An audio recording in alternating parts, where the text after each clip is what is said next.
Hello everyone and welcome to a new video. Today I'm starting with the Newton's Nook Naughty Newton stamp set. This is one of their newest stamp sets that was just released for February, I believe. So I'm taking the cat it's all wrapped up in the toilet paper, and I'm going to stamp that with my Tuxedo Black Memento ink on a piece of Coordination's 110-pound cardstock. I'm going to color this image in with my Copic markers, which you will see in a minute. So I want to ink that up really well, and then I'll go ahead and just stamp it onto my cardstock. And then I also hit it with my heat tool just to make sure that the ink was completely dried before I started coloring it in. So now I will speed up this process and you can just watch me color in this image.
Alright, so once I finished coloring it in, I fussy cut it out and then went around the edges with my Tuxedo Black marker.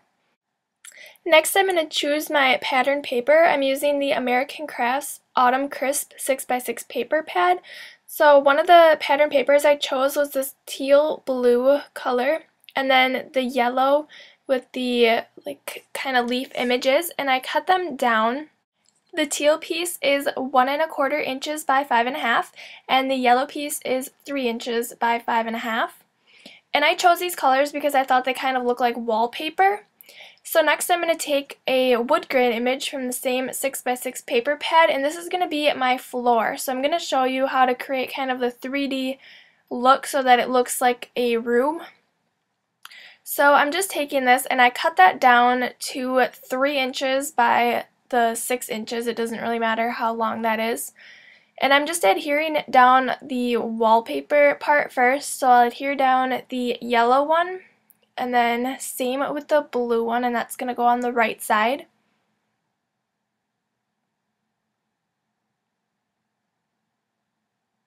And then I'm going to take my wood grain piece and I'm just kind of placing that kind of testing out to see how I want it to go.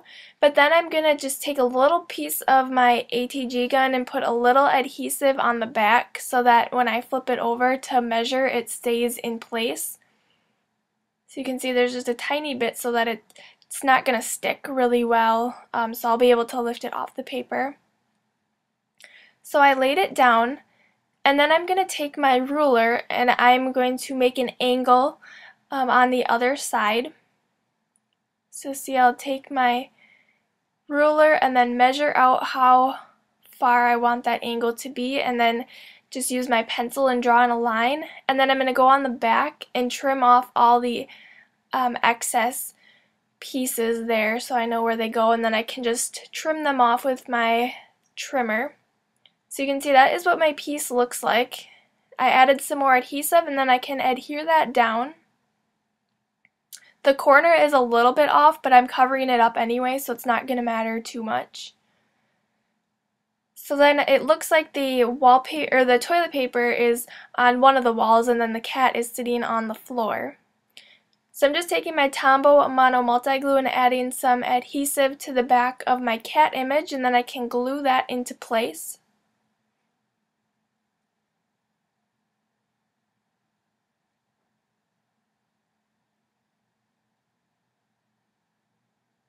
And then I wanted to keep this card really simple, so I'm just going to add my sentiment. I'm going to use the Talk Bubbles from Simon Says Stamp.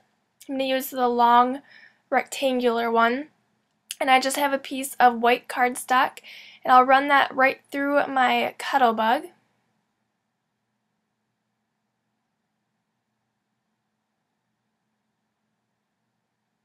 Alright, so I die cut that out, and then I can go ahead and pop it right out of the die, and then I'll stamp my sentiment. It says, "Sorry, I messed up," so that it comes in two pieces.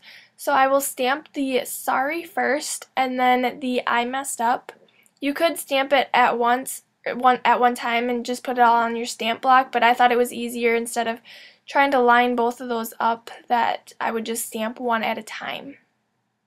So I'm also using my Tuxedo Black Memento ink for this. I'll stamp the sorry in the upper left-hand corner.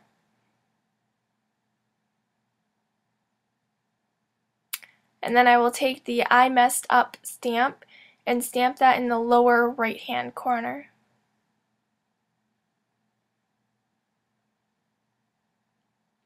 And then I am going to attach this to my card with some 3D foam squares. These are the small from Best Creation. I'll add 3 to the back, and then I'll take off the back ends. And then I can go ahead and adhere that into place.